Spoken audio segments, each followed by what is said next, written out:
자, 오늘 말씀의 제목은 우리 한 번 더 고백하실게요. 삶의 권리를 금지당한 예레미야.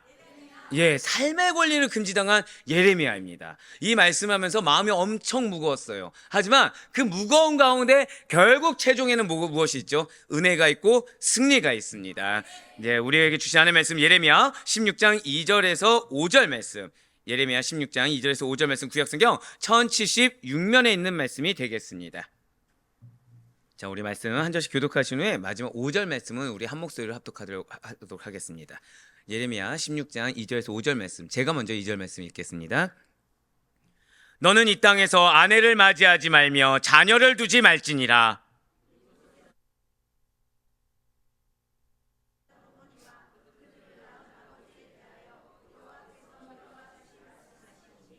그들은 독한 병으로 죽어도 아무도 슬퍼하지 않을 것이며 묻어주지 않아 지면의 분토와 같을 것이며 칼과 기근에 망하고 그 시체는 공중의 새와 땅의 짐승의 밥이 되리라.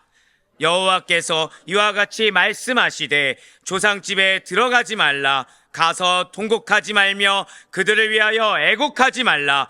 내가 이 백성에게서 나의 평강을 빼앗으며 인자와 사랑을 제함이라. 여호와의 말씀이니라. 아멘.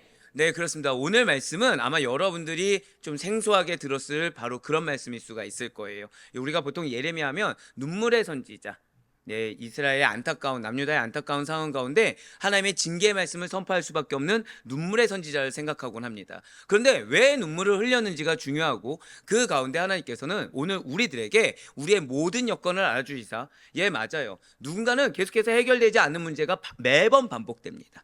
누군가는 좀 무언가 해결될 만하면 다시 나락으로 빠지고, 누군가는 어떠한 도움 없이, 외로움 없이 모든 상황을 이겨내야 되는 상황 가운데 주어질 수도 있을 거예요. 그 가운데 내가 다른 사람들이 누리고 있는 기본적인 권리조차 못 누리는 것처럼 헌신하고 희생하는 분들이 있을 수도 있을 것입니다. 오늘 말씀을 통해 위로받으시길 바라요. 지금 오늘 말씀의 제목이 무엇입니까? 삶의 권리를 금지당한 예레미야. 자, 예레미야가 어떤 삶의 권리를 금지당했는지 아시는 분? 네, 감사해요. 알아도 손 안 들어주셔서 감사합니다. 예, 지금 이 제목을 보면 뭐가 생각이 드십니까? 삶의 권리를 금지당한 예레미야. 좀 어떤 생각이 드십니까? 어떤 생각이 드시나요? 전 개인적으로 지금 되게 감사해요. 찬양에 항상 느끼지만, 예, 찬양과 기도에는 힘이 있습니다. 예, 정말 힘이 있습니다. 지금 메시지가 되게 무거운 메시지인데, 지금 제가 지금 얼굴 웃고 있습니까? 울고 있습니까? 예, 웃고 있어요. 지금 이게 막 너무 기분이 좋아요. 지금 여러분들을 향한 이게 은혜가 느껴지고 있습니다. 축복이 있을지어다. 자, 삶의 권리를 금지당한 예레미야라는 이 제목을 보면, 자, 예수님을 믿고 구원받은 백성들은, 그래서 그의 나라와 그의 의를 먼저 구하는 자들에게는 하나님께서 반드시 더하시는 은혜가 있습니다. 믿으십니까?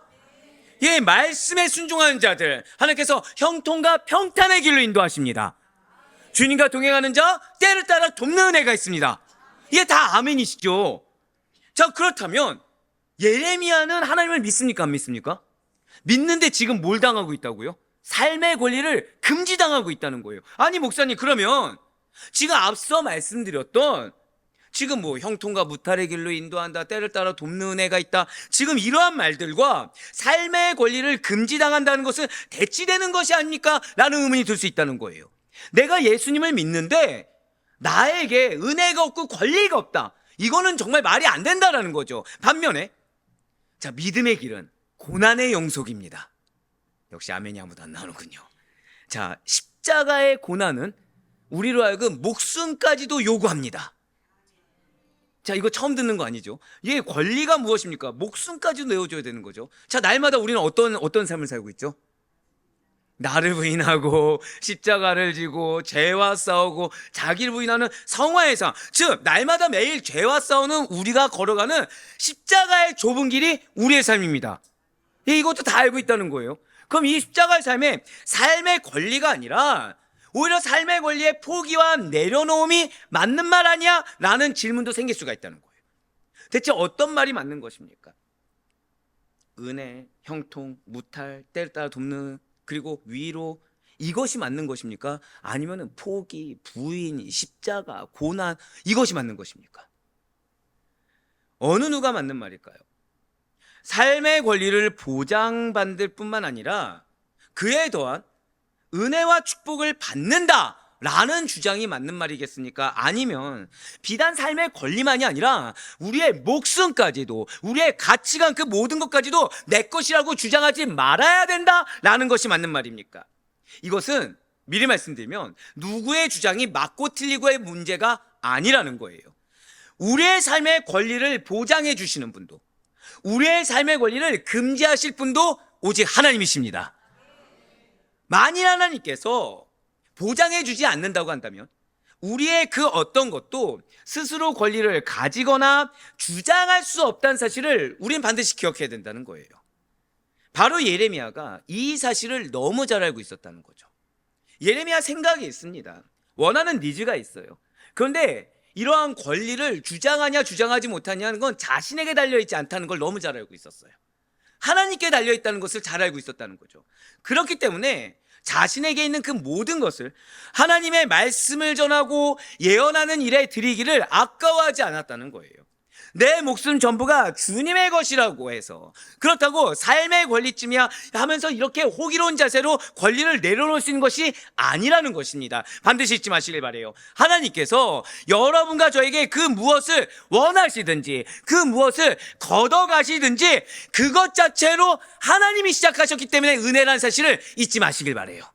우리는 무엇을 가져가셨냐, 무엇을 주셨느냐에 포커스를 맞추지만 그 주체가 하나님이시라고 한다면 모든 것이 다 은혜라는 것입니다. 우리가 가진 것에 그 무엇을 하나님 나라에 쓰시는지 여기 있으니 주여 당신의 뜻에 합당하게 사용하여 주시옵소서 라고 내어줄 수 있는 우리가 될 수가 있어야 된다는 거예요. 이것을 잘 기억해야 되는 거예요. 다른 것을 기억하는 것이 아닙니다. 하나님은 말씀 가운데 우리가 원하는 말씀만 주시는 분은 아니세요. 하나님의 말씀 가운데 내가 받아들일 수 있는 만한 그런 환경과 말씀만을 주시는 분이 결코 아니라는 거죠. 때로는 내가 예상할 수 있는 일들만 닥치게 하시는 분이 하나님이 아니시라는 것입니다. 내가 예상을 하든 예상하지 못하든 내가 받아들일 수 있든 받아들일 수 없든 이건 중요한 것이 아니라는 거예요. 중요한 건 무엇이다? 하나님이 허락하셨다. 네, 그렇습니다. 진실로 예레미야는 바로 이러한 하나님의 진리를 무지한 백성들에게 전하기 위해서 포기했어요. 한 인간으로서의 기본적인 삶의 권리를 포기했습니다. 정확히는 하나님의 메시지의 수단으로 드렸다는 거예요. 자신의 이 메시지에 힘을 싣기 위해서, 자신의 이 메시지를 온전히 전하기 위해서 자신의 삶의 권리, 기본적인 삶의 권리까지도 포기할 수가 있었다는 거죠. 네, 그렇습니다. 분명히 금지당한 것이 맞아요.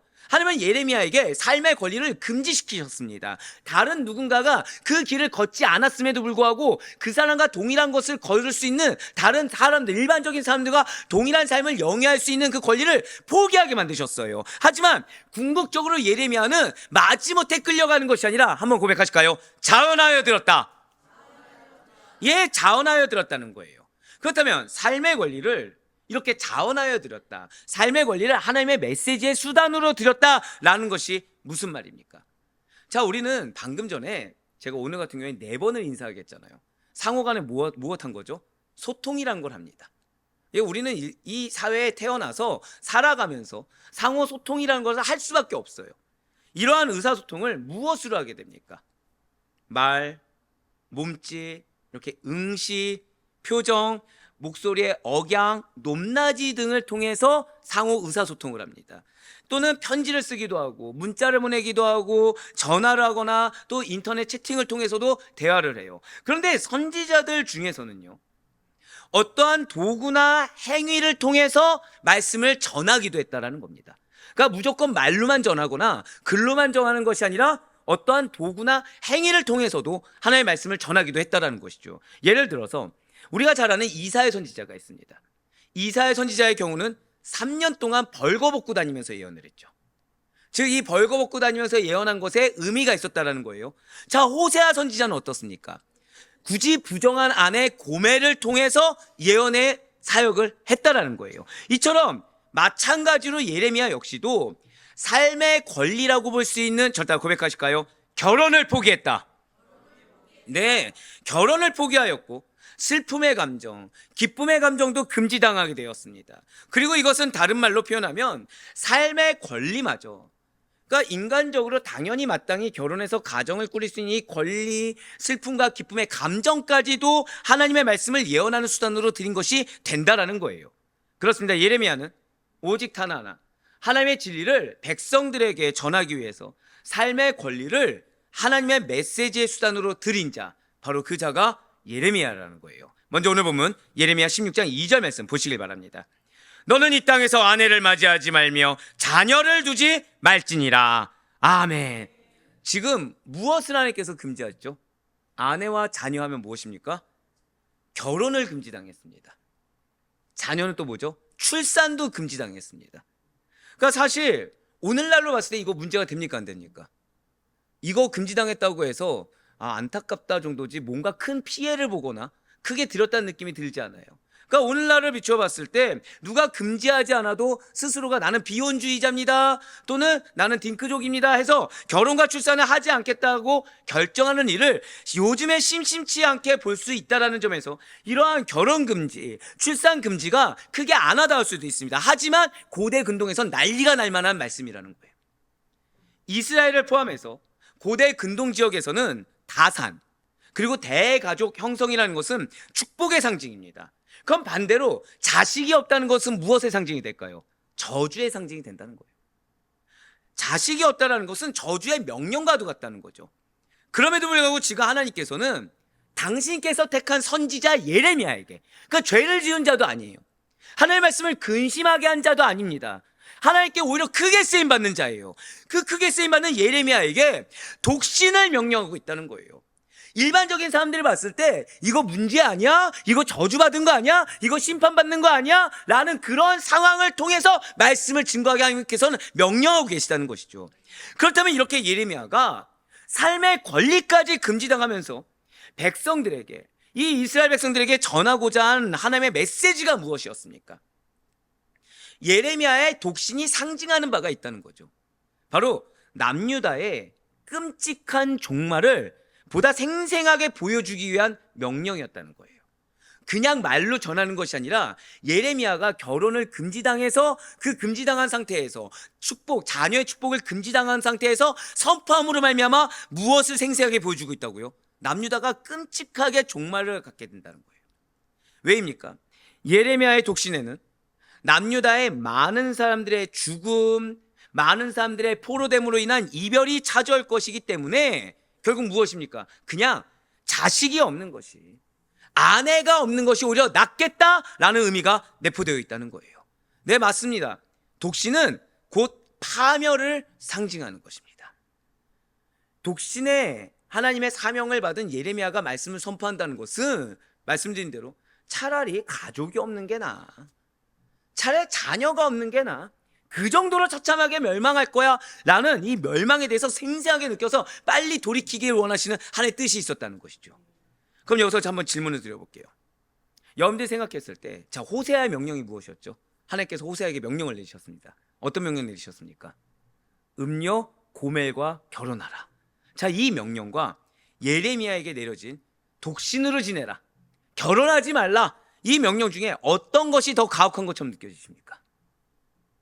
자, 음녀랑 결혼하는 게 낫습니까? 독신이 낫습니까?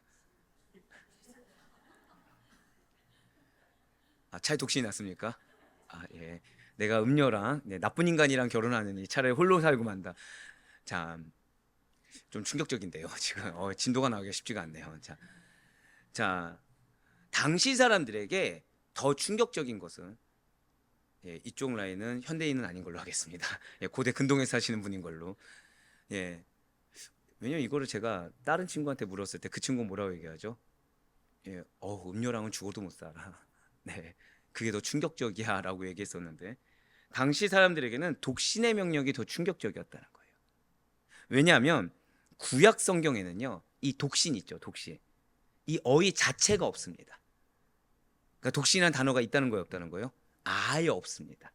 그러니까 단어조차 존재하지 않을 정도로 저주 섞인 말, 단어조차 존재하지 않을 정도로 이 굉장히 심한 욕 이상의 그런 말이 뭐예요?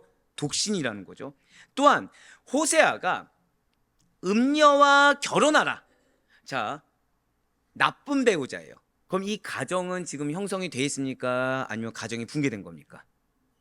형성은 되어 있지만 붕괴되는 거죠. 즉 음녀와 결혼하는 명령에서 하나님과 이스라엘 백성과의 관계는 뭐예요? 관계가 형성됐지만 붕괴되었음을 의미하는 것이지만, 예레미야의 독신 명령은 지금 하나님과 이스라엘 백성과의 관계가, 저다 고백하실게요, 완전히 끝났다.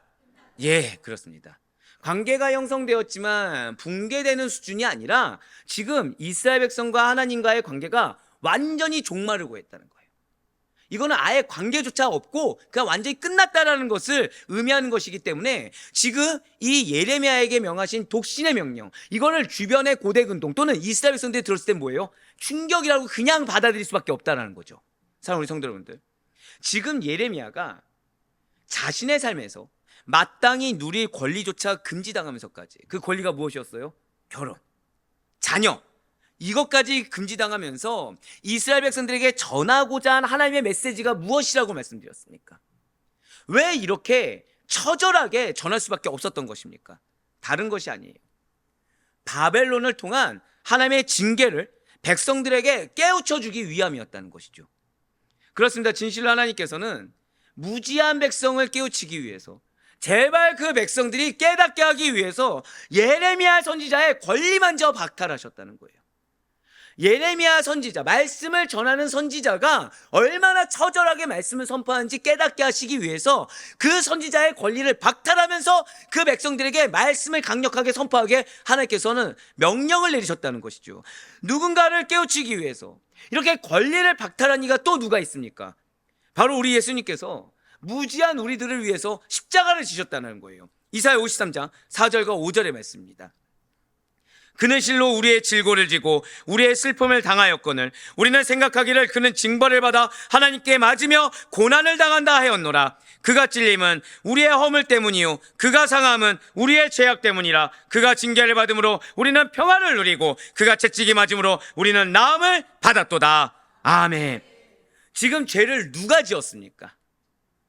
지금 죄를 누가 지었고 징계를 누가 대신 받는 것입니까? 우리가 죄를 지었어요. 인간이 죄를 지었습니다. 그리고 그에 대한 징계를 우리 주 예수 그리스도께서 받으셨다는 거예요. 우리가 예수님을 생각하면 나의 구원에 대해서 감사하며 감격하며 회개의 눈물을 흘리는 이유가 무엇입니까? 자, 예수님은 죄가 있으신가요, 없으신가요? 죄가 없으세요? 무지하신 분이십니다. 그런데 하나님의 뜻을 위해서 우리의 죄악을 대속케 하시길 원하시는 당신의 독생자 예수 그리스도를 말미암아 우리의 죄를 대속하기 원하시는 하나님의 뜻하심을 위해서 무지하신 데 피를 흘리셨다는 거예요. 우리는 그걸 다 알고 있습니다. 그렇기 때문에 그 예수님을 묵상하면 우리는 회개가 나오고 감격하고 다시 한 번 더 결단하고 나아갈 수가 있는 거예요. 왜요? 예수님께서 피를 흘리지 않아도 되는데 피를 흘리셨기 때문에, 예수님께서 십자가를 지지 않아도 되는데 지셨기 때문에. 누구를 위해서요? 나를 위해서.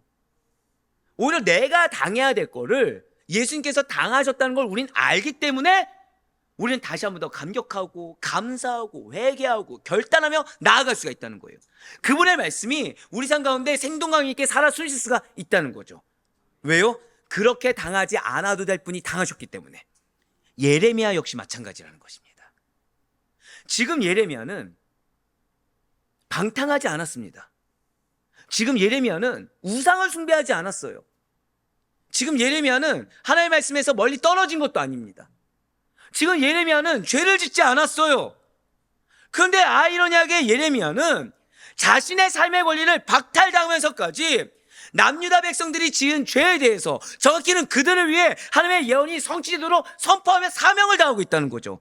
분명히 하나님께서는 예레미야에게 또 명령하셨습니다. 오늘 보면 16장 2절 말씀 다시 한번 더 보실게요. 너는 이 땅에서 아내를 맞이하지 말며 자녀를 두지 말지니라. 아멘. 비단 고대 근동에서 이게 자녀가 있는 거, 자녀가 많은 게 축복이다, 이거를 배제하더라고 하더라도 지금 결혼해서 가정을 꾸미지 말라라는 것입니다. 자, 결혼이 무엇입니까? 인간이 기본적인 삶을 누린 데 있어서 마땅히 누려야 될 권리이자 의무입니다. 이 남녀가 하나 돼서 한 가정을 이루는 거 얼마나 축복입니까? 그러니까 당연히 누려야 될 권리라는 거죠. 남녀가 하나 되어서 가정을 이루어 생육하고 번성하는 일은 누가 명령하셨습니까?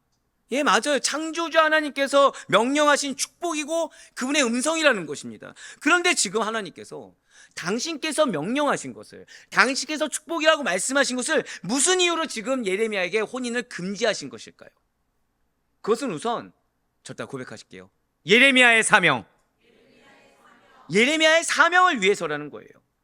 곧 온갖 재앙들이 이스라엘 땅을 휩쓸 것이라는 것입니다. 아이를 가진 부모님들은 커다란 슬픔을 맛보게 된다는 거예요. 그 사명을 위해서 너가 먼저 예표적으로 결혼을 하지 말아야 된다라고 하나님께서 명령하셨다는 거죠. 바로 예레미야 16장 3절로 4절 말씀입니다. 이곳에서 낳은 자녀와 이 땅에서 그들을 해산한 어머니와 그들을 낳은 아버지에 대하여 여호와께서 이와 같이 말씀하시오니 그들은 독한 병으로 죽어도 아무도 슬퍼하지 않을 것이며 묻어주지 않아 지면의 분토와 같을 것이며 칼과 기근에 망하고 그 시체는 공중의 새와 땅의 짐승의 밥이 되리라. 아멘. 지금 이 말씀을 봤을 때 뭐가 보이십니까? 뭐가 남은 것 같습니까? 뭔가 처절함이 느껴지지 않으십니까?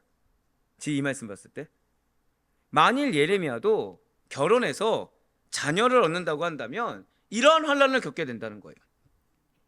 이러한 환난을 겪어서 자녀를 잃게 되고 커다란 상처를 받게 될 것입니다. 그렇기 때문에 그 마음이 섬세하고 여린 예레미야는 사명을 온전하게 수행하게 될 수 없는 가능성이 크다라는 거예요. 그래서 하나님께서는 지금 예레미야의 무엇을 먼저 생각하셨죠?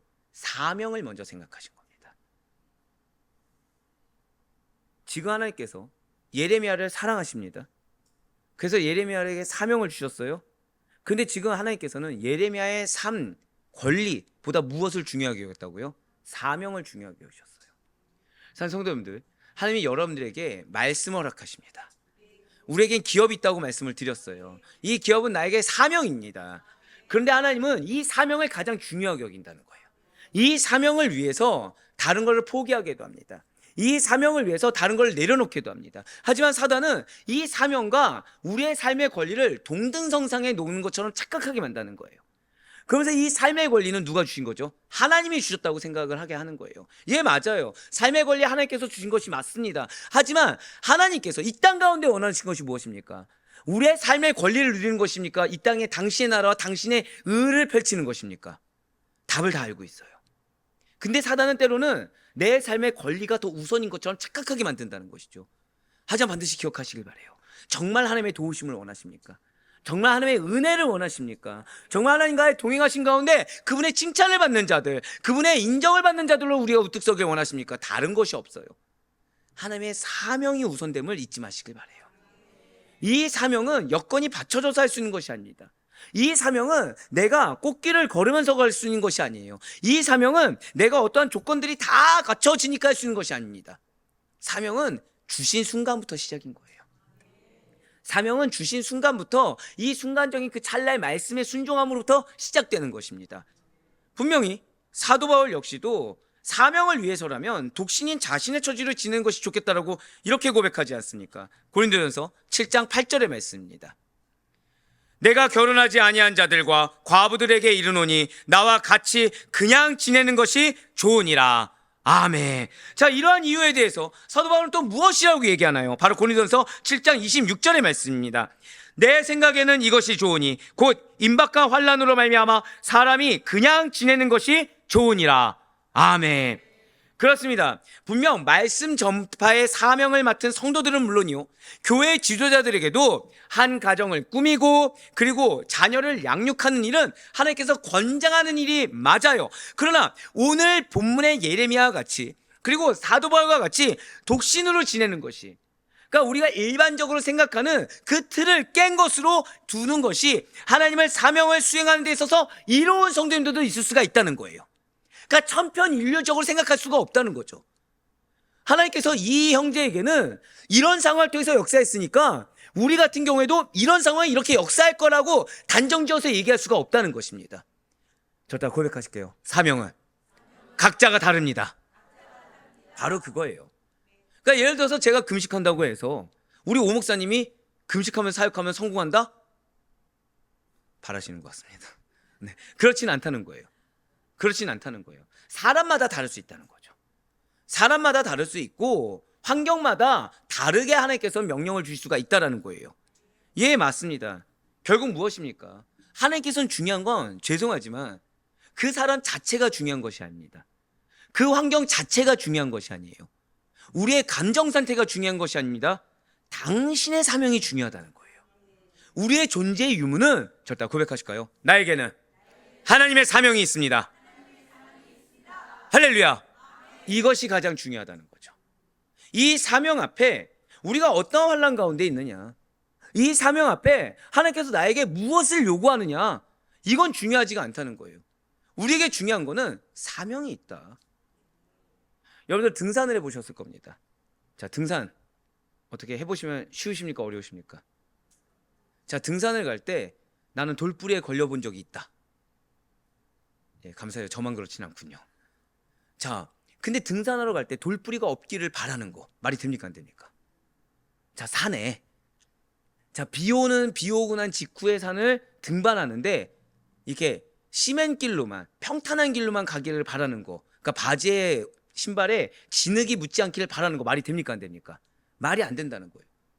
자, 기왕 등산하기로 했으면 뭐만 집중하면 되죠? 완주하는 거, 올라가는 거, 등반하는 것만 기억하면 되는 겁니다. 우리 역시 마찬가지라는 거예요. 하나님의 사명이라는 산을 오르는 데 있어 돌뿌리가 무엇이느냐 이건 중요하지 않습니다. 얼마나 험산 중년이냐 이건 중요하지 않습니다. 그 하나님께서 이 산이라는 사명을 나에게 주셨으면 그 산을 그냥 올라가면 되는 겁니다. 그 산을 올라가는 데 있어 방해가 있다. 산을 올라가니까 힘들죠, 당연히. 산을 올라가는데 유유자적하게 올라가서 땀 한 방울 안 흘릴 자가 어디 있겠습니까? 자, 사명은 무엇입니까? 누구의 일이죠? 하나님의 일. 자, 여러분들 사명하면은 산책 나간다 이런 생각 드십니까? 사명하면 뭐가 생각 드시죠? 십자가, 고난. 그럼 나는 사명을 감당하는 데 있어 힘든 게 당연합니까? 안 힘든 게 당연합니까? 힘든 게 당연하다는 거예요. 자, 예수님께서는 하나님의 사명을 감당하셨습니다. 믿으십니까? 그럼 예수님이 하나님의 사명을 감당하는 데 있어서 꽃길만 걸으셨습니까? 매번 핍박이었습니까? 예, 매번 핍박이었어요. 그럼 내가 사명을 감당하는 데 있어 핍박을 당하는 거 당연합니까? 이상한 일입니까? 당연하다는 거예요. 왠지 여기다가 돈을 입금해야 될 것 같아요. 지금 거의 알바생 수준인데요, 지금. 예, 당연하다는 거예요. 너무 감사해요. 당연하다는 거죠. 근데 이상하게 여긴다는 거예요. 이 사명을 감당하는데 하나님께서 우리에게 요구하시는 바들이 있어요. 요구하신 바가 있는데, 예, 잠이 별로 없는 편이잖아요. 잠이 별로 없는 편입니다. 근데 유독 이번 주간 잠이 더 부족했어요. 이번 주간 잠이. 불만이 나올 거 안 나올 거요? 야, 한 명도 목사님은 안 나옵니다. 예, 목사님은 다 감당하셨을 겁니다. 이런 게 없네요. 불만이 나오는 거예요. 불만이 나오는 거예요.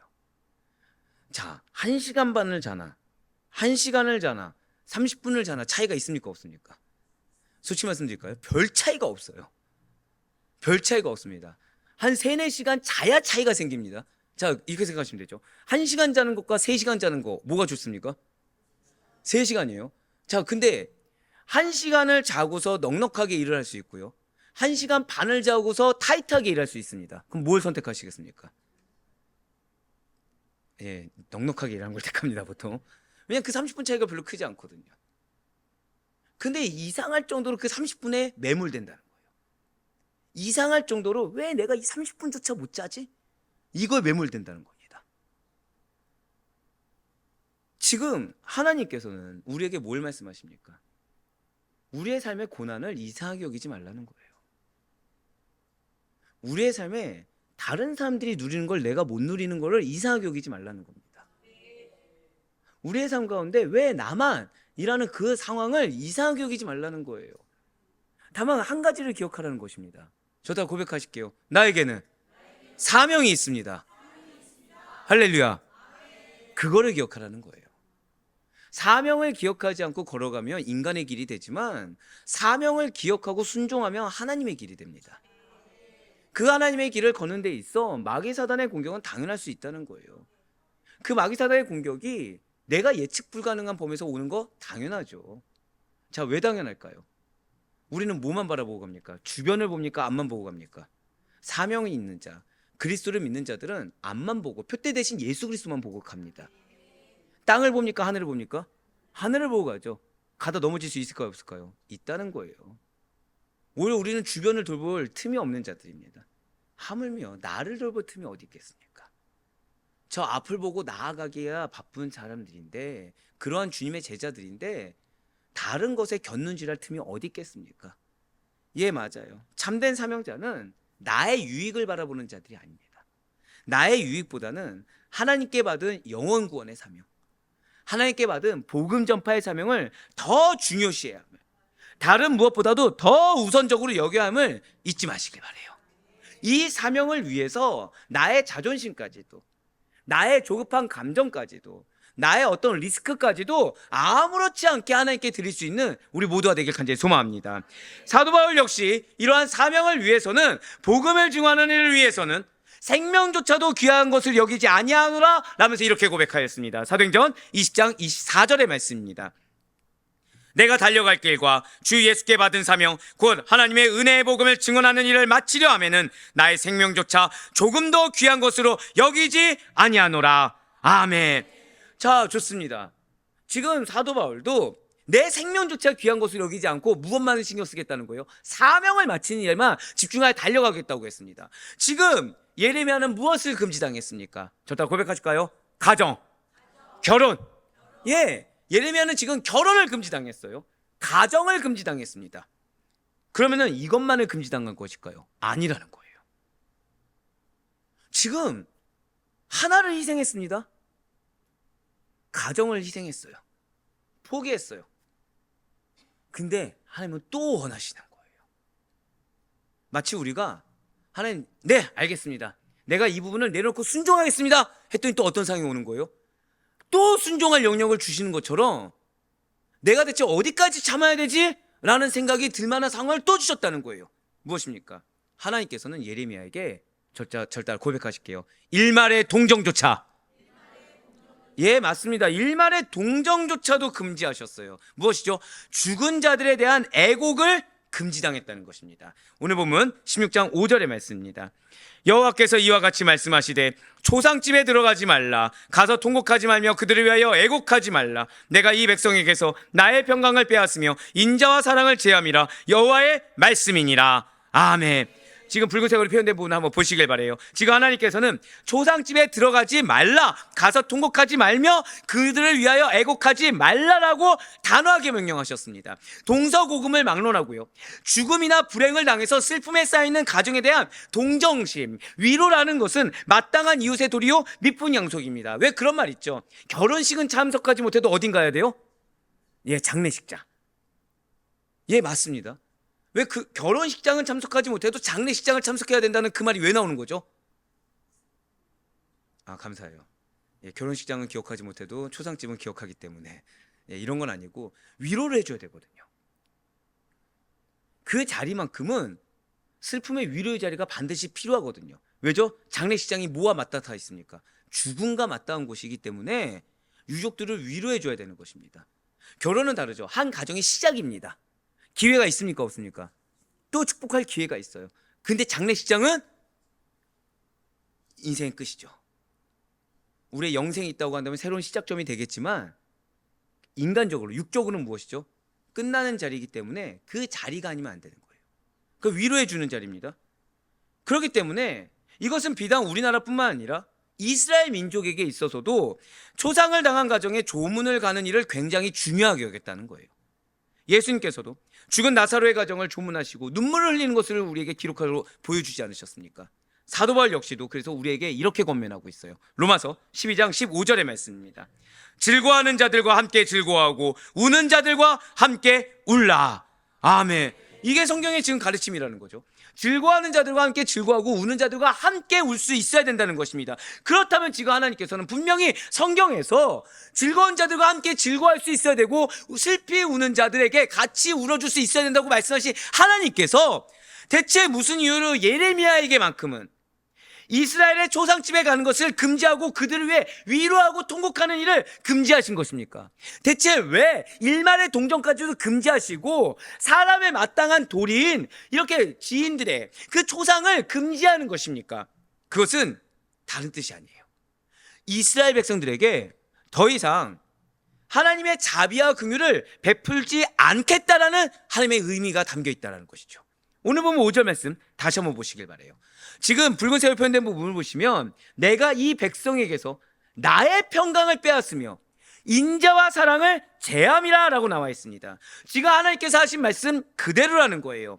하나님의 선지자, 하나님께 쓰임받는 사명자가 동정을 표현한다는 것은 하나님의 긍휼을 대신 나타나는 일이 됩니다. 반대로 하나님의 선지자가 외면한다, 하나님의 사명을 받은 자가 외면한다라는 것은 하나님께서 긍휼을 거두시고 외면하신다라는 의미가 된다는 거예요. 네, 그렇습니다. 지금 예레미야는 타락한 백성들에 대한 하나님의 단호하신 징계의 의지를 나타내기 위해서 사사로운 감정 표현마저 금지당했다는 거예요. 그들을 위로하는 것조차 금지당한 것입니다. 결국 무엇이죠? 한번 고백하실게요. 외면하라. 외면하라는 거예요. 하나님께서 그들을 외면하듯이 너가 먼저, 그것이 너의 친지가 되었든 누가 되었든 당연히 위로하는 그 권리를 과감히 포기하라는 것입니다. 그런데 예레미야는 지금 자신의 혼인 그리고 죽은 자들에 대한 애고 이것뿐만이 아니라 다른 사람의 혼인잔치에 참석하는 일까지 금지를 당했다는 거예요. 혼인잔치가 무엇입니까? 어느 나라에서든지 혼인잔치는 즐거운 날입니다. 혼인잔치는 기쁜 날이에요. 하물며 이스라엘 백성의 가정에서 치르는 이 혼인잔치라는 것은 일생일대에 있어서 가장 즐거운 잔치로 여겨질 정도라는 것이죠. 자녀가 장성하여서 한 가정을 꾸미는 일입니다. 또한 자손이 이제 번창하게 되는 일이기 때문에 이스라엘 백성들에게 있어서 이 가정을 꾸린다, 결혼을 한다는 것은 정말 축복된 일이고, 그래서 이 축복된 일이기 때문에 그 누가 되었든지 간에 가서 당연히 축복을 해줘야 된다는 거예요. 비록 한 가정이 재난이나 병으로 죽어가는 이들이 있을 수 있습니다. 하지만 자녀들이 혼인하면 어떻게 됩니까? 후손을 낳게 되고 그것이 가문의 기반이요 희망이 되는 것이며 힘이 될 수가 있다는 거죠. 자, 제가 방금 뭐라 말씀드렸어요? 혼인잔치가 무엇이라고요? 저 다 고백하실게요. 희망. 예, 그렇습니다. 지금 초상은 위로를 외면하시겠다는 겁니다. 위로하는 것을 모른 척 하시겠다는 거예요. 더 이상 위로를 주지 않겠다는 겁니다. 혼인잔치는 무엇이라고요? 희망이라는 거예요. 아예 이 희망까지 꺾어버리시겠다는 거죠.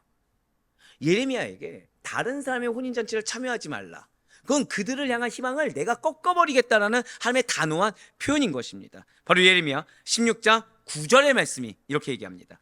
만군의 여호와 이스라엘 하나님께서 이와 같이 말씀하시니라. 보라, 기뻐하는 소리와 즐거워하는 소리와 신랑의 소리와 신부의 소리를 내가 내 목전 내 시대에 이곳에서 끊어지게 하리라. 아멘. 지금 무슨 말씀입니까? 혼인할 만한 자녀들이 없게 될 거라는 거예요. 죽은 자 대신에 태어난 자들까지도 없게 만드시겠다는 뜻입니다. 이처럼 하나님과 하나님의 선지자가 외면한 인생들에게는 일말의 희망조차도 사라지게 되며 그와 같은 상태가 곧 영원한 형벌로 가는 첫걸음이 된다는 거예요. 이와 같이 더 이상 은혜를 베풀지 않겠다라는 하나님의 선고라는 것은 무섭기까지 하다는 거죠. 한 개인의 당신께서 부르신 선지자의 권리를 포기하면서까지 그 권리를 포기하는 것이 무슨 의미인지 신비에 새길 정도로 그들이 체감할 수 있도록 말씀의 준엄함을, 이 선고의 무서움을 그들이 느끼길 원하셨다는 거예요. 예레미야 16장 13절의 말씀입니다. 내가 너희를 이 땅에서 쫓아내어, 아예 대놓고 뭐라고 말씀하세요? 쫓아내시겠다는 거예요. 너희와 너희 조상들이 알지 못하던 땅에 이르게 할 것이라. 너희가 거기서 주야로 다른 신들을 섬기리니 이는 내가 너희에게 은혜를 베풀지 아니함이라 하셨다라. 아멘. 지금 쫓아낸 이유가 사명이 아닙니다.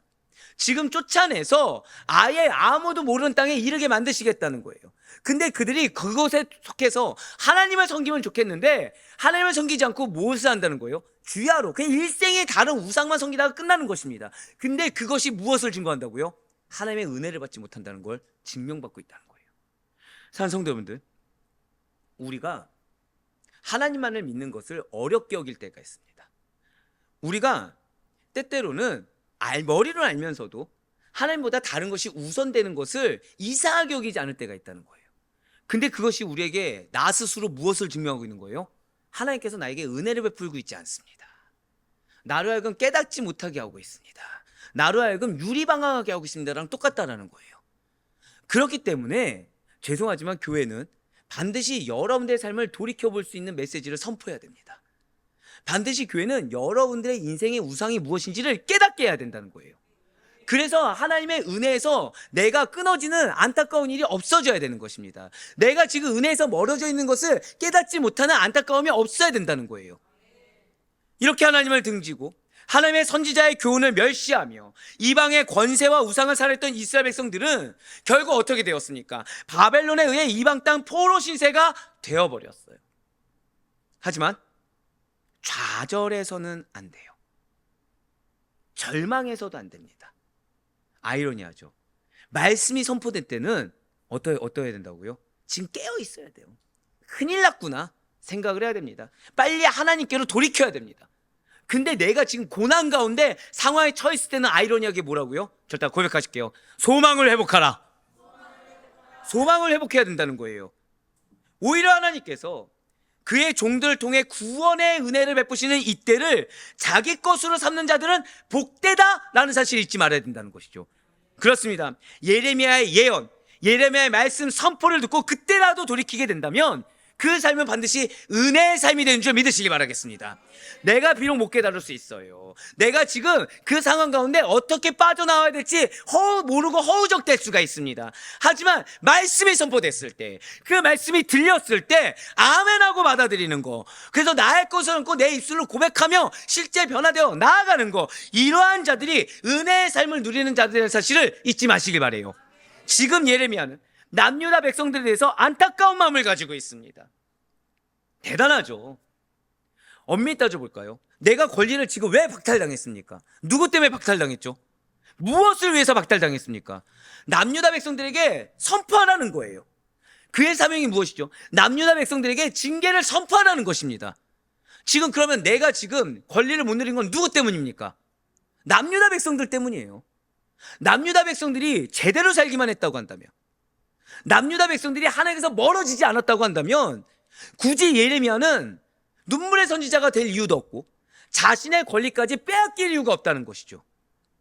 그런데 지금 예레미야는 원망하지 않고 있다는 거예요. 지금 예레미야는 왜 이 사람들 때문이라고 하면서 핑계대고 있지 않다는 거죠. 지금 예레미야는 나를 중심으로 삼아서 나에게 없는 것을 바라보고 있지 않습니다. 지금 예레미야는 절대 고백하실게요. 주님의 마음을 품고 있어요. 예, 남유다 백성들에 대한 안타까운 마음을 가지고 있습니다. 내가 어떤 처지가 되었냐 이게 중요하지 않아요. 내가 지금 어떤 상황을 겪느냐 이게 중요하지 않습니다. 지금 그 백성들이 안타까워요. 그 백성들이 빨리 멸망에서 벗어났으면 좋겠어요. 그 백성들이 빨리 하나님의 말씀 듣고 회개하며 돌이켰으면 좋겠어요. 다시 한 번 더 은혜의 때, 구원의 때를 맞이했으면 좋겠어요. 그것이 누구의 마음이라고요? 주님의 마음이라는 거예요. 사랑하는 성도 여러분들, 지금 고난 가운데 있으십니까? 지금 마음에 어려움이 있으십니까? 또는 이게 정말 하나의 징계 아닌가 싶을 정도로 계속해서 환난을 당하고 있습니까? 내가 지금 나름 하나를 포기했는데 또 다른 하나를 포기하게 하시고 또 다른 하나를 포기하게 하십니까? 다른 것이 아니에요. 빨리 돌이키길 바라는 주님의 마음을 느끼시길 바라요. 지금 하나님께서는 나를 미워하사 징계해 주셔서 지금 이런 상태를 주신 것이 아니라 안타까운 마음으로, 또한 하나님께서는 우리에게 그 모든 것을 그럼에도 불구하고 극복하고 말씀을 선포하라, 사명을 다하라는 이 하나님의 마음을 느낄 수 있는 우리 모두가 되길 간절히 소망합니다. 진실로 하나님께서는 남유다 백성들이 멸망하는 것을 가만히 두고 보고만 있지 않으십니다. 그들을 사랑하세요. 너 이러면 혼나라고 말씀하신 것은 혼내기 싫다는 얘기입니다. 혼내기 싫으니까 빨리 지금 혼날 짓을 하지 말라는 것입니다. 그렇기 때문에 남유다 백성들이 하나님께로 돌아오라고, 제발 그들의 죄를 회개하고 돌아오라고 깨우치기 위한 당신의 메신저로 누굴 사용하신 거예요? 예레미야를 사용하셨다는 거죠. 그래서 예레미야는 내가 지금 남유다 백성들 때문에 이런 피해를 봐, 이런 희생을 입어, 이렇게 원망하지 않았어요. 왜요? 나를 보내신 하나님의 뜻을 알았기 때문에, 나를 보내신 하나님의 마음을 알았기 때문에 오히려 안타까운 마음 가운데 거할 수 있었다는 거죠.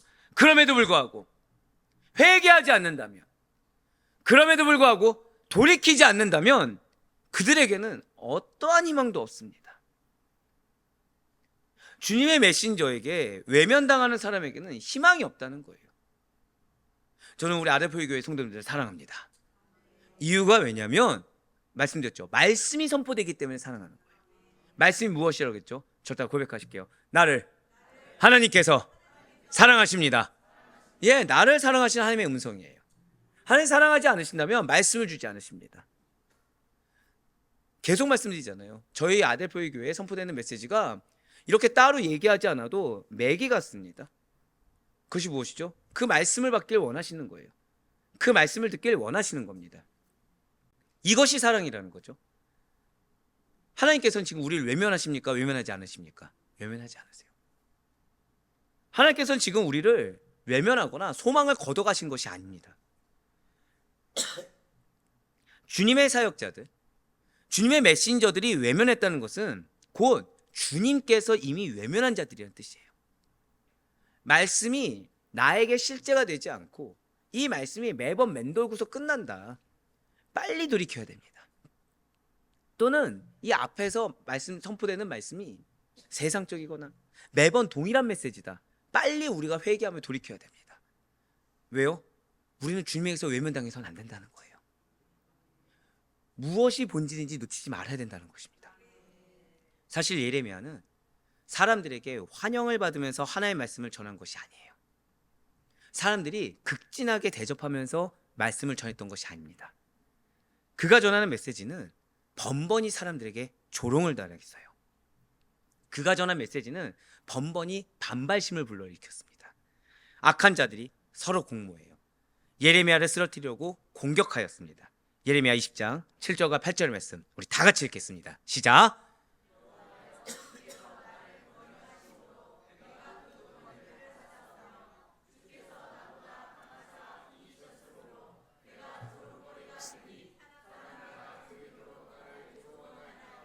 내가 말할 때마다 외치며 파멸과 멸망을 선포함으로 여호와의 말씀으로 말미암아 내가 종일토록 지옥과 모욕거리가 됨이니이다. 아멘. 네, 그렇습니다. 지금 예레미야가 말씀을 선포하는데 7절 말씀 보여주세요. 말씀을 선포하는데 누가 권유하신 것입니까? 하나님이에요. 하나님이 권유하신 대로 지금 한 겁니다. 하나님이 말씀을 주신 대로 순종했어요. 그때 나에게 돌아온 건 뭐예요? 조롱거리입니다. 조롱거리도 한 번 조롱당한 것이 아니라 종일토록 조롱한다는 거예요. 자, 8절도 보여주세요. 말할 때마다 무엇을 외치고 있어요? 파멸과 멸망을 선포하는데 이것이 하나님의 뜻이기 때문이죠. 이것이 하나님의 권유이기 때문에. 근데 정작 나에게 돌아오는 것은 무엇이라고요? 치욕이고 모욕거리라는 거예요. 백성들은 예레미야를 업신이 여겼습니다. 백성들은 예레미야를 조롱하였습니다. 종교 지도자들, 정치 지도자들은 그를 반역자 취급해서 모살하려고 하였습니다. 그를 죽이고자 했어요. 그런 가운데 지금 예레미야가 고뇌한 것은 다른 것이 아니라는 거예요. 내가 지금 어떤 대접받느냐?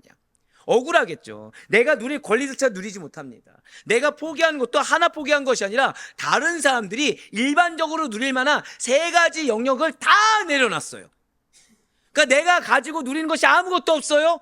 그런데 나는 뭐만 했어요? 하나님의 말씀에 순종했어요.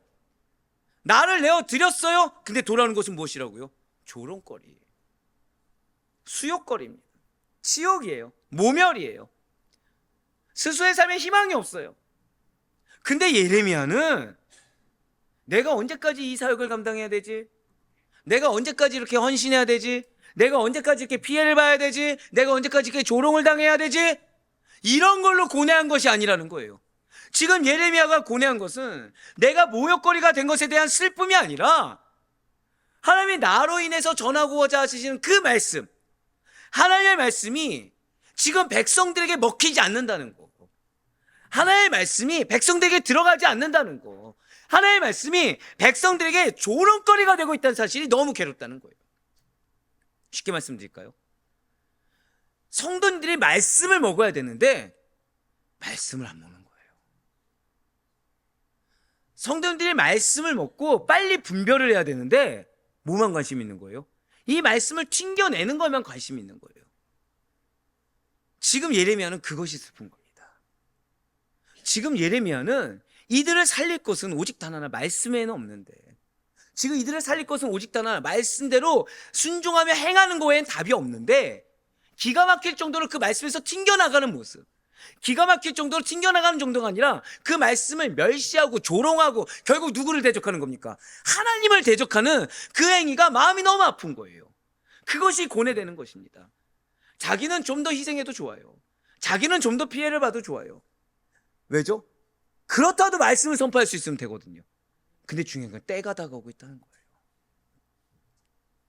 중요한 거는 내가 말씀을 선포하고 그 여호와의 말씀을 들을 수 있는 때가 한정적이라는 거죠.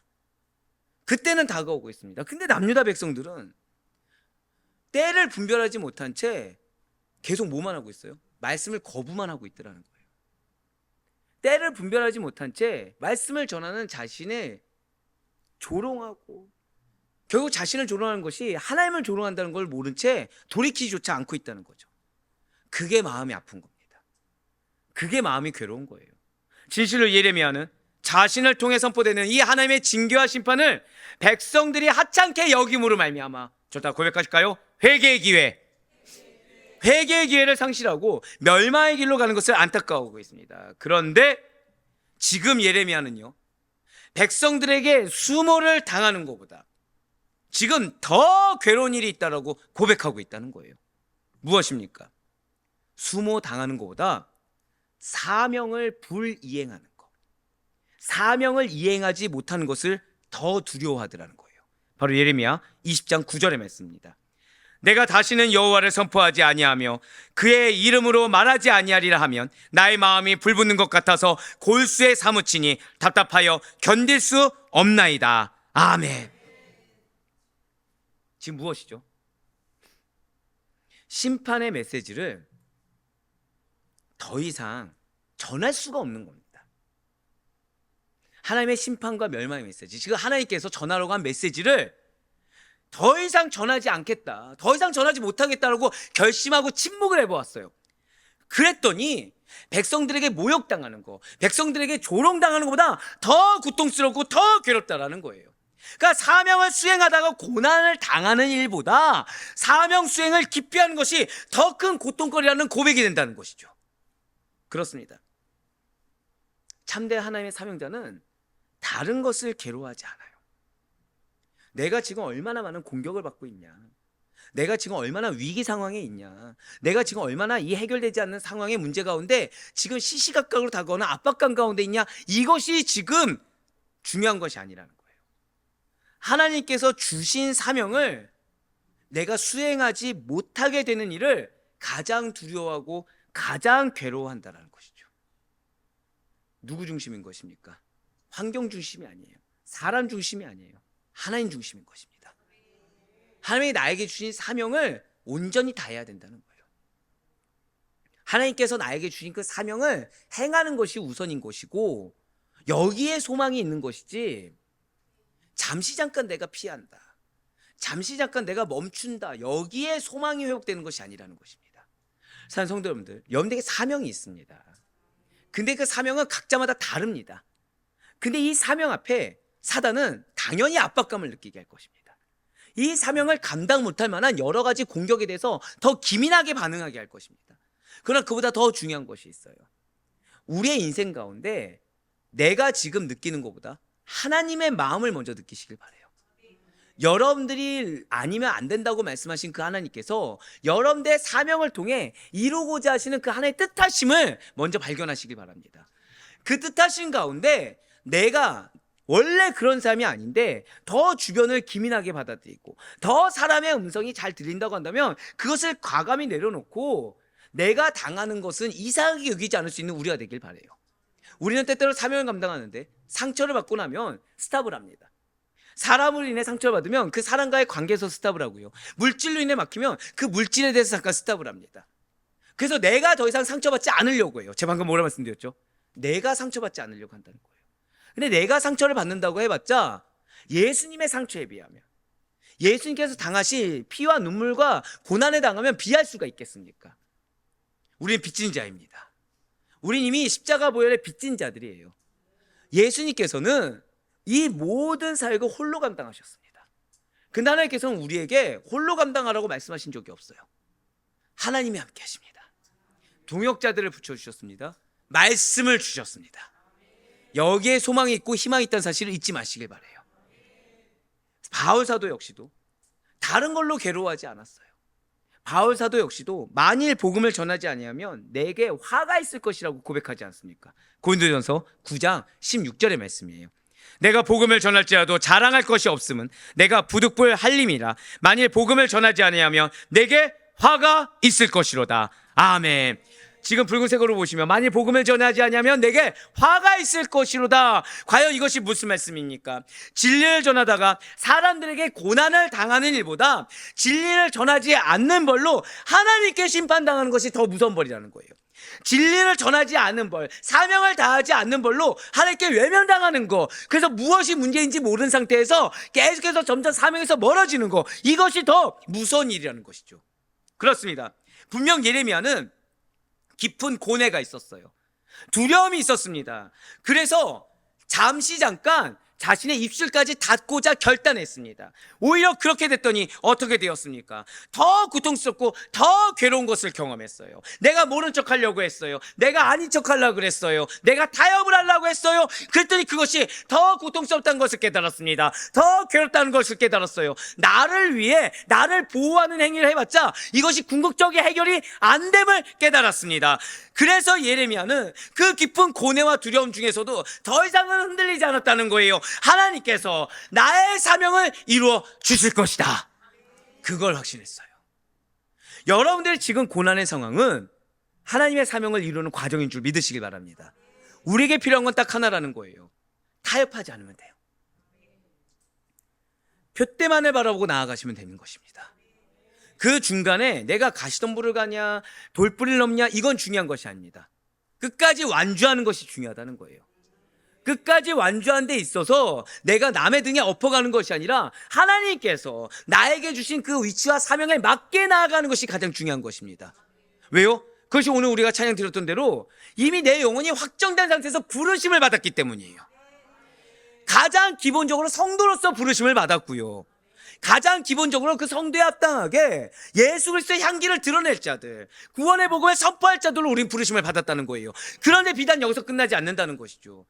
여러분들을 통해 여러분들의 가정이 변화됩니다. 여러분들을 통해 반드시 영혼이 구원받습니다. 할렐루야. 그 길 가운데 누가 제일 싫어하겠습니까? 마귀 사단이 싫어하겠죠. 당연히 방해를 하겠죠. 때로는 육신의 연약함으로 공격을 합니다. 때로는 물질의 연약함으로 공격합니다. 때로는 환경의 연약함으로 공격합니다.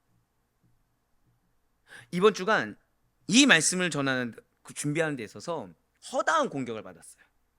허다한 공격을. 개인적으로는 무슨 공격일까요? 개인적으로는 코로나가 아닌가 싶을 정도로 안 떨어지는 거예요. 갑자기 마스크를 쓰려고 하지 마시고, 당연히 병원 갔을 때 아니었습니다. 병원 갔을 때 아니었어요. 근데 자, 생각해 보세요. 금식을 좀 길게 했잖아요. 몸이 약해졌을까요? 안 약해졌을까요? 자, 감기 걸린 거 당연합니까? 안 합니까? 당연하죠. 근데 어떻게 결부시켜요? 야, 이것이 또 무슨 고난인가. 자, 몸이 쇠약해지면 일교차가 심한 날씨에 감기가 걸립니다. 자, 이상한 말입니까? 당연한 말입니까? 당연한데 저는 어떻게 받아들이겠다고요? 뭔가 특별하게. 그러면서 이걸 뭘로 연결시켜요? 아, 사단하고요. 어떻게 연결시켜요? 개인의 유의.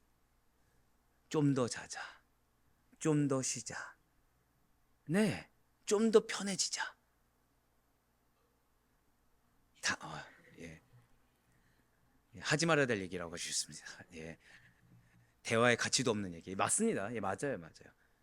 자, 자연스러운 생리 현상과 동일한 너무 자연스러운 일을 의미 부여를 뭐로 하고 있다고요? 내 개인의 유익과 맞춰서 의미를 부여하고 있다는 거죠.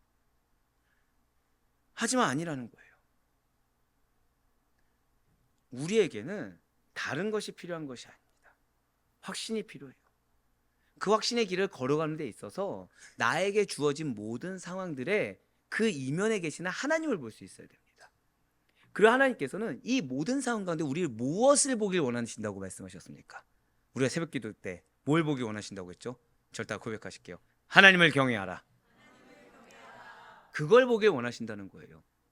자, 나의 유익을 취하면 지금 내 삶에서 누가 제일 중요한 거죠? 하나님보다 내가 더 중요한 거예요. 하나님보다 내가 더 중요한 것입니다. 근데 내 유익이 아니라 하나님께서 이 상황 가운데서 감당할 만한 사명을 주셨다고 한다면, 자, 제가 방금 뭐라 표현 드렸어요? 감당할 만한 사명이에요. 그걸 주셨다고 한다면 하나님을 경외하는 자는 나의 유익에 포커스를 두겠습니까? 사명에 포커스를 두겠습니까? 사명에 포커스를 둔다는 거예요. 정확히는 이게 사명인지 아닌지 모를 수도 있습니다. 하지만 주신 상황 가운데 하나님 말씀에 순종함으로 나아갈 수 있다는 것이죠. 그렇습니다. 산성도 여러분들, 하나님께서는 여러분들을 통해 일하십니다. 하나님께서는 반드시 여러분들의 믿음을 통해 일하십니다. 하나님께서 반드시 하나님을 경외하는 믿음을 가진 여러분들을 통해 일하시는 줄 믿으시길 바라겠습니다. 그러한 자는 다른 것이 없어요. 여러분과 저의 사명, 우리의 사명을 한 번 더 고백하실까요? 하나님께서 이루어 주십니다. 그거를 확신한다라는 거예요. 먼저 하나님께서 자신을 박해하는 자들을 알고 오히려 큰 수욕을 당하게 만드실 것이라고 확신하였습니다. 그 다음으로 예레미야 자신이 불의한 자들의 유혹에서도 반드시 승리할 것을 확신하고 있다는 거예요. 바로 예레미야 20장 11절과 12절의 말씀입니다. 그러하오나 여호와는 두려운 용사 같으시며 나와 함께 하심으로 나를 박해하는 자들이 넘어지고 이기지 못할 것이오며 그들은 지혜롭게 행하지 못함으로 큰 지옥을 당하오리니 그 지옥은 길이 있지 못할 것이니이다. 의인을 시험하사 그 배부와 심장을 보시는 만군의 여호와여, 나의 사정을 주께 아뢰었사온즉 주께서 그들에게 보복하심을 나에게 보게 하옵소서. 아멘. 지금 예레미야는 확신하고 있어요. 지금 예레미야는 확신하고 있습니다. 죄송하지만 예레미야가 확신하는 그 배경에는 결혼을 못하게 됐는데 결혼을 하게 되었습니까? 결혼식을 축하를 못하는데 결혼식 축하 자리가 열렸습니까? 초상집을 못 가게 됐는데 초상집에 유료한 자리가 열렸습니까? 아니에요. 이제 예레미야는 더 이상 선포하지 않아도 될 정도로 입술을 닫고 있어도 된다는 허락을 받았습니까? 아니라는 거예요. 그런데 지금 예레미야는 확신하고 있다는 거죠. 하나님께서는 여러분들의 사명 중에 확신의 마음을 주신 줄 믿으시길 바라요. 여러분들의 사명 중에 여러분들의 간구에 응답하신 하나님을 만나게 하실 것이고 그 가운데 사명에 대한 승리 확신을 주신 줄 믿으시길 바라겠습니다. 네, 그렇습니다. 지금 예레미야는 환경이 해결되지 않았어요. 지금 예레미야는 사명이 바뀌지도 않았습니다. 지금 예레미야가 갑자기 능력치가 좋아졌습니까? 제가 여러분들에서 기도할 때 한번 시험이 든 적이 있습니다. 뭐냐면, 자, 타이밍 때와 누구라고 말씀을 안 드릴게요. 왜냐면 그러면 딱 아실 테니까. 제가 딱 기도하는데 그분을 위해서 기도하고 있는 거예요. 근데 그분이 조는 겁니다. 갑자기 내 얘기인가 하시면 안 돼요.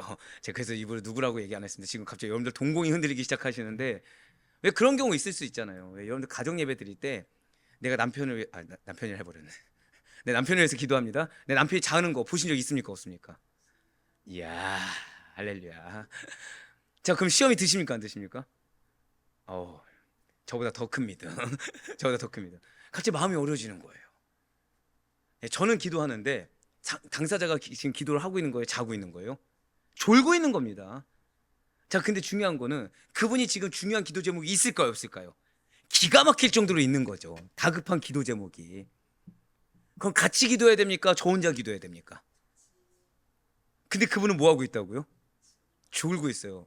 시험이 드는데 하나님 누구한테 뭐라고 하시죠? 저한테 뭐라 하시는 거예요. 왜죠? 하나님이 저에게 그분을 위해서 기도하라고 했지, 그분이 깨어있는 상태에서 부르짖으며 두 손 맞잡고 기도하라고 하신 적 있습니까? 없습니까? 저에게 주신 사명은 뭐죠? 맡겨진 양을 위해서 기도하라. 자, 양의 상태 얘기하신 적 있습니까? 없습니까? 없어요. 제 육신의 상태 얘기한 적 있습니까? 없습니까? 없습니다. 저의 사명은 무엇이었다고요? 그 영혼을 위해서 기도하라. 그럼 그 영혼이 어떤 상태냐 아니냐 이건 중요하지 않다는 거예요. 우리에겐 사명이 있습니다. 근데 그 사명이 있을 때 우리는 환경과 조건을 너무 따진다는 거예요. 환경과 조건 그리고 그 가운데 내 상태 이걸 너무나도 따집니다. 그건 중요하지 않아요. 주신 이가 하나님이시면 이루시는 이가 하나님이십니다. 그렇기 때문에 우리가 지금 집중해야 될 거는 하나님이 지금 나에게 명하신 대로만 하면 된다는 거예요. 내가 권리가 없냐 이건 중요하지 않죠. 내가 조건이 안 받쳐주냐 이건 중요하지 않죠. 내가 지금 상황이 어렵냐 중요하지 않다는 거예요. 주셨으면 하면 됩니다. 주셨으면 지금 내가 과정 가운데 무엇을 겪냐 중요하지 않아요. 지금 예레미야는 내가 조롱을 받냐 내가 수욕을 겪냐 이건 중요하지 않습니다. 지금 예레미야의 마음을 계속 주장한 건 누구의 마음이에요? 주님의 마음만 가득하고 있다는 거예요. 그런데 그 상태가 되었을 때 예레미야는 승리에 대한 확신이 생겼다는 것이죠. 사명의 승리에 대한 확신이 생겼습니다. 하나님께서 불의와 결코 타협할 마음이 없는 예레미야의 마음 중심을 아시기 때문에 자, 제가 방금 뭐라 말씀드렸어요? 절대 한번 우리 선포합시다. 절대 타협하지 않겠습니다. 그 마음의 중심을 아시기 때문에 유혹자들에게 하나님께서 보복하심으로 말미암아 행악자의 손으로 구원하실 것을 믿었고 그 일은 실제로 일어나게 됐다는 거예요. 할렐루야. 그렇습니다. 예레미야의 그 믿음의 확신대로 중심을 지킨 마음의 중심을 지키고 오지 않을 말씀에 그대로 순종하며 나아가 예레미야의 확신대로 대적자들이 예레미야의 목숨을 빼앗기 전에 하나님께서는 바벨론 군대를 통해 예레미야를 구출하시고 보호하여 주셨습니다. 하지만 반대로 예레미야를 학대하던 자들 예레미야가 아무리 말씀을 선포해도 듣지 않고 조롱하고 핍박하고 죽이려고 했던 자들은 바벨론에게 포로로 잡혀가 무참하게 살육되었습니다. 였다는 거예요. 그래서 바벨론에게 남유다 왕국이 패망한 이후에도 예레미야는 계속해서 사명, 예언자의 사명을 감당하고 포로된 자들에게 해방의 예언을 전할 수가 있었습니다. 여러분들이 정말로 중요해요. 여러분들을 통해서 반드시 누군가는 하나님을 만날 수가 있게 될 것입니다.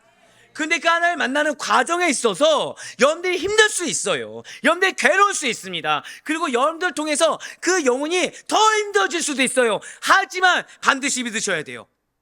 그들은 반드시 회복되게 될 것입니다. 그들은 반드시 승리하게 될 것입니다. 그 가운데 하나님께서는 여러분들을 아시사 여러분들을 얼마나 보호하시고 여러분들에게 얼마나 안위하여 주시며 여러분들에게 얼마나 상급을 주시는지 경험하게 될 줄 믿으시길 바라겠습니다. 그렇습니다. 예레미야는 고뇌를 했어요. 사명에 대한 예레미야 고뇌가 있었습니다. 하지만 그 사명에 대한 예레미야의 고뇌가 이 사명이 나에게 맞는 사명이냐 아니냐 이 사명을 내가 달성할 수 있냐 없냐 그런 사명 자체에 대한 고뇌가 결코 아니었어요. 그 사명을 감당하기엔 너무나도 부족한 나의 처지와 내 연약한 의지에 대한 고뇌이며 사명 수행을 해방하는 대적자들로 인한 두려움 때문이었습니다. 근데 여기서 우리도 마찬가지죠. 우리가 무언가 사명을 감당할 때 나의 환경을 봅니다. 나의 처지와 의지도 봅니다. 거기에 회방할 만한 환경, 대적자들을 봅니다. 근데 여기서 예레미야와 우리의 차이가 생겨요. 예레미야는 그 고뇌로 인해서 하나님을 더욱 의뢰하게 되었습니다. 예레미야는 당하는 만큼 더 하나님만을 의뢰했어요. 그리고 의뢰한 데서 끝나지 않고 우리 한번 더 고백하실까요? 나는 반드시 승리합니다. 아멘? 예, 사명에 대한 승리 확신을 계속해서 얻게 되었다는 거예요. 주의 진리와 사랑을 전파하는 여러분과 저 역시 마찬가지입니다. 우리가 전파하는 건 다른 것이 아니에요. 진리를 전파하는 자들입니다. 그리스도의 사랑을 전파하는 자들입니다. 제가 이제 우리가 하반기 사역과 그리고 이제 내년도 사역을 위해서 우리 오목사님하고 이제 대화를 많이 해요. 그러면 제 성격이 어떻습니까? 그 웃음의 의미는 뭐죠? 다들 갑자기 성격이 좀 급한 편입니다. 제가 급해요. 생각이 빠릅니까? 더딥니까? 왠지 칭찬 같지는 않은데요. 굉장히 빠른 편입니다. 자, 우리 오목사님 어떻죠? 괜히 얘기한 것 같은데요.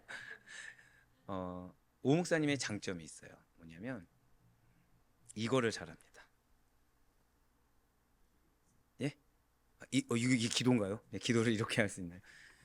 많은 생각을, 많은 계획을 잘 걸릅니다. 잘 걸러서 딱 가장 핵심적인 걸 가져가요. 순간 무슨 생각이 들었냐면 맞습니다. 지금 지난 금식 때부터 금식 마친 지금 이때까지 제일 많이 하나님을 만나고 있어요. 제일 많이 하나님을 만나고 있어요. 사명이 점점 더 많아집니다. 사명이. 압박감이 있을까요, 없을까요? 있어요. 근데 이 사명은 교회적 사명이고 여러분들과 저의 사명입니다. 네. 그럼 저는 여러분들에 대한 좀 더 쉽게 말씀드리면 욕심이 있습니까, 없습니까? 욕심이 있겠죠. 욕심이 있는데 무슨 마음이 드는 거예요? 조급한 마음이 듭니다. 그때 누가 걸러주고 있어요? 네, 네. 누가 걸러주고 있는 거죠?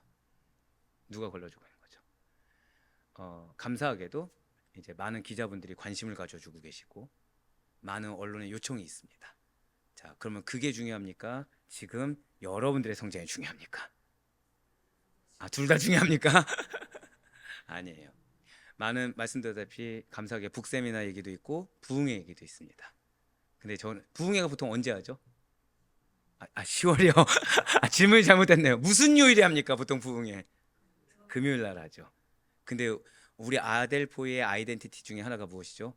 영성이에요. 아마 우리 기사 보셔서 아시겠지만 뜨거운 기도. 그 목사님이시며 기자분이신데 기자분이 하신 말씀이 있어요. 80년대 부흥기 같다라는 표현을 해주셨어요. 예, 결국 그러면 우리 교회가 나아가야 될 것은 어디죠? 기도예요. 기도 자리. 예, 기본을 놓쳐서는 안 됩니다. 사명을 이루는데 여러분들 기본이 있어요. 기본을 놓쳐서는 안 돼요. 예레미야가 고뇌하는 데 있어서 사명 그 자체 그걸로 고뇌하지 않았어요. 예레미야의 고뇌는 자신을 제어하는 데서 끝나지 않았습니다. 확신까지 나아갔어요. 그래서 이 사명이 맞냐 아니냐가 아니었고 나의 연약함, 하지만 그렇기 때문에 하나님을 믿고 나아갈 수밖에 없는 거. 다른 길을 선택합니다. 침묵이나 다른 길을 선택합니다. 하지만 다시 내가 본질적인 사역을 해야 되는 그 자리, 그 자리를 돌이키게 되는 그러한 동력이 되는 고뇌였습니다. 예, 맞습니다. 여러분들에게는 사명이 있어요. 그 사명을 감당하는데 하나님께서 반드시 도우실 것입니다. 근데 도울 때 사단은 우리에게 조급증도 줄 수 있고 도울 때 막막함도 줄 수도 있습니다. 도울 때 내 위치와 내 권리를 생각하게 할 수도 있고 도울 때 안 될 만한 이유들도 여러 개를 늘어놓을 수 있습니다. 다 중요하지 않아요. 중요한 건 단 하나입니다. 한번 고백하실까요? 나는 하나님을 경외합니다. 내가 하나님을 경외하는지. 그 가운데 여러분들이 외로울 수 있습니다. 동역자가 있음을 잊지 마셔야 돼요. 동역자가 있음을 잊지 마시고 여러분들이 또 다른 나의 동역자를 같이 손잡고 걸어갈 수가 있어야 되는 것입니다. 그렇습니다. 그 고뇌로 인해서 하나님은 나에게 낙심하라고 주신 것이 아니에요. 그 고뇌로 인해서 하나님께서는 은혜를 주길 위함입니다. 그 고뇌로 인해서 더욱더 주님께서 주시는 지혜와 용기를 얻게 될 것을 믿음에 확신하시길 바라요. 하나님께서 오히려 더더욱 크고도 굳건한 승리의 확신을 주길 원하신다는 사실을 놓치지 마시길 바랍니다. 낙심이 크면 클수록 돌아와 얻는 은혜의 열매는 더 크다는 사실 잊지 마시길 바라요. 사랑하는 성도 여러분들, 오늘 예레미야는 인간적인 관점에서 어떻게 이렇게 살 수 있지? 어떻게 이렇게까지 해야 되지? 라는 말이 나올 정도로 굉장히 처절합니다. 인간이 당연히 마땅히 누릴 삶의 권리를 포기했어요. 그러니까 오늘날로 따지면 밥 먹는 거 포기했고, 오늘날로 따지면 자, 핸드폰 어떻게 없이 살 수 있습니까, 없습니까 요즘? 살 수 있나요? 예, 없애보겠습니다. 자, 내가 내려놓을 수 없을 만한 이 시대에 우리가 살아가는데 내려놓을 수 없을 만한 것들을 내려놨습니다. 그거를 포기하면서 오직 하나에만 집중하게 하셨어요. 사명에만 집중하게 하셨습니다. 네, 그렇습니다. 연약한 저를 말씀드렸지만 지금 저의 가장 큰 사명은 무엇이죠? 기도의 사명이 있어요. 네, 기도의 사명이 있습니다. 다른 어떤 세상적인 것보다 그것이 가장 배제되어서는 안 되죠. 근데 동역자로 인해서 말씀을 인해서 다시 한 번 더 회복해야 되었을 때 자, 기도의 사명이 제거됐나요? 아니면 더 가중해졌나요? 더 가중해졌어요. 근데 그게 은혜라는 거예요. 왜죠? 그 기도의 사명을 다하는 데 있어서 승리 확신을 주십니다. 그 승리 확신을 가지고 나아가는데 샘물이 보이기 시작하고 수량이 보이기 시작하는 거예요. 그 짧은 찰나에서 여호와 이레가 보이기 시작한 겁니다. 무엇이 문제였을까요? 우리는 너무 감사한 거는 우리 아데포유교회 성도님들은 사명을 모르는 척하는 분들은 아니에요. 사명이 있다는 걸 다 알고 있습니다. 근데 중요한 거는 그 사명의 무게감을 내가 감당한다고 착각하는 데 문제가 있어요. 그리고 이 사명을 이루기 위한 다른 툴이 더 중요해지는 경우가 있습니다. 하지만 아니에요. 본질을 놓치지 맙시다. 본질은 다른 것이 아니에요. 하나님으로부터 이 사명이 왔고 하나님이 주셨을 때는 반드시 이룰 사명을 주셨다. 자, 방금 뭐라 말씀드렸어요? 나의 사명은 어떻게 된다? 한 번 더 고백하실게요. 반드시 이루어집니다. 네, 그렇습니다. 혹시 무엇 때문에 우리 사랑하는 성도님들은 고뇌하고 계십니까? 혹시 무엇 때문에 두려워하고 계십니까? 혹시 나의 그 눈이, 나의 그 충성된 눈이 혹시 하나님이 원하시는 주님의 마음이 아니라서 여호와 이레를 발견하지 못하는 우리의 모습은 없습니까? 오늘 예레미야를 잊지 마시길 바라요. 예레미야는 고뇌했습니다. 근데 나의 안위를 위해서 고뇌한 것이 아니에요. 내가 다시금 잃었던 권리를 회복하겠다, 이런 고뇌가 아니었습니다. 더 잃어도 좋았어요. 더 고난을 당해도 좋았습니다. 그것이 상관이 없었어요. 주님의 마음이 있었기 때문에 내 사명의 대상자가 누군지가 중요했어요. 제가 방금 뭐라 말씀드렸죠? 내 사명의 대상자가 누군지 중요했다는 거예요. 제가 왜 감사하겠습니까? 저의 사명의 대상자는 누구죠? 아델포이 교회 안에 있는 여러분들 한 사람 한 사람인 것입니다. 이 사실을 놓쳤을 때 제가 무엇을 보게 되죠? 여러분들이 어떤 반응을 하느냐를 보게 되는 거예요. 아이러니하게 양이 어떤 반응을 하느냐는 건 중요하지 않습니다. 여러분들을 사명으로 주셨으면 전 뭐만 하면 됩니까? 자, 예레미야 사명이 무엇이었죠? 말씀을 선포하는 게 사명이었습니다. 그때 남유다 백성들의 반응이 어떠면 선포하고 어떠면 선포하지 말라 그렇게 주셨습니까? 그냥 선포하라 했습니까? 그냥 선포하라는 거였어요. 하나님이 여러분들에게 고난을 감내하라, 그것이 은혜인 줄 믿으시기 바라요. 내가 고난을 감내하는 만큼 이만큼 주실 것이다, 이것이 잘못된 생각입니다. 하지만 그것을 버렸을 때, 하나님의 사명을 수행하기 위해서 고뇌했을 때 우리 삶 가운데 승리가 무엇인지를 경험하게 하실 하나님을 만나시길 바라요. 이것이 바로 오늘 예레미야, 나의 안위를 위해서 고뇌하거나 이 사명의 이 로드맵을 내가 그려놓고서 내가 거기서 고뇌하지 않아도 될 고뇌를 한 것도 아니요, 오직 단 하나, 하나님의 사명을 수행하기 위해서 주님의 마음으로 고행한 것이 예레미야였고, 이 예레미야의 모습이 오늘날 사역자들과 우리 모든 성도님들이 본받아야 할 점이라는 거예요. 그렇기 때문에 우리는 핍박과 고난이 당할 때 하나님만을 의뢰할 수 있어야 됩니다. 하나님을 경외하는 것을 회복하는 데서 시작할 수 있어야 돼요. 내가 고난이 더 확 와닿았습니까? 핍박이 확 와닿습니까? 조롱이 확 와닿습니까? 수치가 확 와닿습니까? 예레미야는 침묵으로 사명을 잠시 미루려고 했을 때 그것이 더 고통스럽다는 걸 깨달았어요. 하지만 다시 결단하고 나아갔을 때 하나님께서 그것이 왔다는 사실을 깨닫고 하나님을 경외함으로 신앙을 회복해서 다시금 의지를 가지고 나아갔을 때 승리의 확신을 가지고 실제 그 승리의 확신이 삶이 된 것을 경험하였습니다. 그러니 그 주님을 만날 수 있는 이 시간이 되길 바라요. 그렇습니다. 우리의 금요철의 기도회는 지난 한 주간, 지난 5일 동안 나의 사명의 길에서 이탈했던 나의 모습을 회개하고 다시 한 번 더 하나님을 경외함을 회복하며 나아가는 자리예요. 주님 한 분만으로 기뻐하고, 그렇기 때문에 이 사명의 길에서 전 근데 여기서 너무 감사한 겁니다. 굉장히 메시지가 무겁고, 솔직히 말씀드릴까요? 결국 무엇이죠? 여러분들의 삶의 권리를 하나님이 뺏어가도 여러분들 이상하게 여기지 말라는 겁니다. 여러분이 당하는 수치와 고난, 모욕 이상하게 여기지 말라는 거예요. 하나님 지금 뭐라고 말씀하신 거죠? 그럼에도 불구하고 사명 다하라는 겁니다. 그럼에도 불구하고 주님의 마음을 품으라는 거예요. 그럼에도 불구하고 하나님 원하시는 수준으로 나아가는 겁니다. 쉽습니까? 어렵습니까? 굉장히 어렵죠. 굉장히 두려운 말이죠. 그런데 지금 하나님께서 뭐라 말씀하신 것입니까? 인정해 주신 거예요. 자, 이 말씀이 뭐냐? 마지막으로요, 한번 제 질문 드려볼게요. 나는 이번 한 주간 사명에 매여 살았다, 있으십니까? 내 가정에서도 난 사명이었고, 직장에서도 사명이었고, 여기 오는 차 안에서도 사명이었다, 있습니까? 없습니다. 근데 지금 하나님 뭐라 말씀하신 거예요? 절대 고백하실게요. 나의 삶 자체를 사명으로 인정하셨습니다. 아멘. 그게 진짜 감사한 거예요. 나는 인지조차 못했는데 하나님은 그걸 인정해 주시고 여러분들께 미션을 주신 겁니다. 여러분들 미션은 아무나 받는 것이 아니에요. 하나님께 인정받는 자가 받는 것입니다. 근데 그 하나님의 기준에 우리가 버거운 게 맞아요. 근데 하나님 말씀하셨죠. 여러분들이 100% 완수하는 걸 기대하는 것이 아니라 절대 고백하실게요. 반드시 의지를 가지고 순종하겠습니다. 그거를 바라시는 하나님을 만나시길 바래요. 그러니 그러한 주님 한 분만으로 감사하시고 기뻐하시며 모든 염려를 주님께 맡길 수 있는 우리 모든 성도님 되시길 간절히 소망합니다. 그래야 바라옵거나 없기는 내 삶의 모든 권리를 빼앗겼거나 빼앗기지 않았거나 금지당했거나 금지당하지 않았거나 그것을 신경 쓰지 마시고 오히려 그러할수록 내가 자원하여 주께 나의 모든 권리를 드리오니 주여 나를 충성되이 사용하여 주시옵소서 라고 고백할 수 있는 우리가 되길 바래요. 무엇보다 나의 삶을 사명으로 인정해 주시고 내가 인정하고 내가 인식하고 나아간 것이 아님에도 불구하고 하나님께서 나의 모든 것을 알아주시사 말씀을 통해 다시 한 번 더 승리와 확신을 주신 하나님을 만나시기 바랍니다.